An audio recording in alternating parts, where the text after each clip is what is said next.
ಸಾಕಷ್ಟು ಅದ ರೀ. ಇವು ಅದಾನಿಗೆ ಗೋಡೌನ್ ಕಟ್ಕೊಳ್ಳಿಕ್ಕೆ ಈ ಬ್ಯಾಂಕ್ಗಳು ಸಾಲ ಕೊಡ್ತಾರೆ. ಉದಾಹರಣೆ ಇದ್ದಾವೆ. ಯಾಕೆ ನಮ್ಮ ಹಳ್ಳಿಯ ಎಲ್ಲ ರೈತರು ಸಂಘಟನೆಗೆ ನಬಾರ್ಡ್ ಮೂಲಕ ಇನ್ನೊಂದು ಮೂಲಕ ಪ್ರತಿಯೊಂದು ಹಳ್ಳಿಗೆ ಈ ಗೋಡೌನ್ಗಳನ್ನು ಉಗ್ರಾಣಗಳು ಯಾಕೆ ಕೊಡೋದಿಲ್ಲ? ಅದನ್ನು ಕೇಳೋವಂಥವ್ರು ಯಾರಿಲ್ಲ. ಆ ಕೇಳುವಂಥ ಜನ ಇವತ್ತು ಬಂದಿದ್ದಾರೆ. ಅದನ್ನು ಆ ರೂಟ್ ಲೆವೆಲ್ದಲ್ಲಿ ಒಯ್ದ ರೈತರ ಜಾಗೃತಿ ಮೂಡಿಸಿ ರೈತರ ಶಿಕ್ಷಣ ಹೋಗಂಗೆ ಮಾಡಿದರೆ ಈ ದೇಶಕ್ಕೆ ಸಮಾನತೆ ನಿಶ್ಚಿತವಾಗಿಯೂ ಬರ್ತದೆ. ಅದನ್ನು ಮಾಡಬೇಕು ಅನ್ನೋ ಮನಸ್ಸು ಬೇಕು, ಹೋರಾಡಬೇಕು, ನಾಯಕರು ಬೇಕು.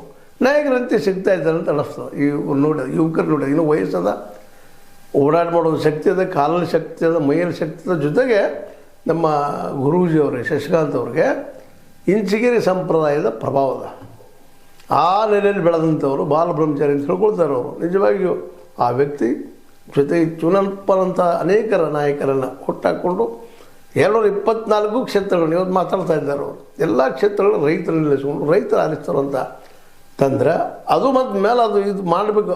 ಪ್ರತಿಯೊಂದು ಹಳ್ಳಿಗೂ ಗೋಡಾವಣೆಗಳು ಮತ್ತು ನೀರು ಮಾಡಿದರೆ ಯಾಕೆ ರೀ ಆರ್ಥಿಕ ಸಮಾನತೆ ಬರೋದಿಲ್ಲ? ಗಾಂಧೀಜಿ ಹೇಳಿದ್ದ ಅದನ್ನು ಪ್ರತಿ ಹಳ್ಳಿ ಡಿಫೆಂಡ್ ಆಗಲಿ, ಹಳ್ಳಿಯಿಂದ ಹೋಗಲು ಮೇಲಕ್ಕಂತ. ಆದರೆ ಇವತ್ತು ಏನಾಗಿದೆ ಅಂದರೆ ದೇಶ ಮಟ್ಟದಲ್ಲೇ ಕೇಂದ್ರ ಸರ್ಕಾರ, ರಾಜ್ಯ ಮಟ್ಟದಲ್ಲಿ ರಾಜ್ಯ ಸರ್ಕಾರಗಳು ಅಲ್ಲಿ ಹೋಗಿ ದುಡ್ಡು ಸಂಗ್ರಹ ಅಲ್ಲಿಂದ ಬರಬೇಕದು ಅಂತ ಭ್ರಷ್ಟಾಚಾರ ಆಗ್ತದೆ. ಈಗ ಹಾಗಿಲ್ಲ. ಈ ಹಳ್ಳಿಯಿಂದಲೇ ಮೇಲಕ್ಕೆ ಹೋಗ್ಬೇಕು. ಅಲ್ಲಿ ಮಾರ್ಕೆಟ್ ಆಗ್ತದಂದ್ರೆ ತಮ್ಮ ಮಾರ್ಕೆಟ್ ತಾವು ಬೆಲೆ ಕಟ್ತಾರೆ. ತಮ್ಮ ಬೆಳೆಗೆ ತಮ್ಮ ಬೆಳೆಗೆ ತಾವು ಬೆಲೆ ಕಟ್ಟಿರೋದು ವ್ಯಾಪಾರಿ ಬಾಪ್ ತೊಗೊಂಡು ಹೋಗ್ತಾರೆ. ಅವ್ರಿಗೂ ರೋಡ್ಗಳಾಗಿದ್ದಾವೆ ಇವತ್ತರ ಸಾಕಷ್ಟು.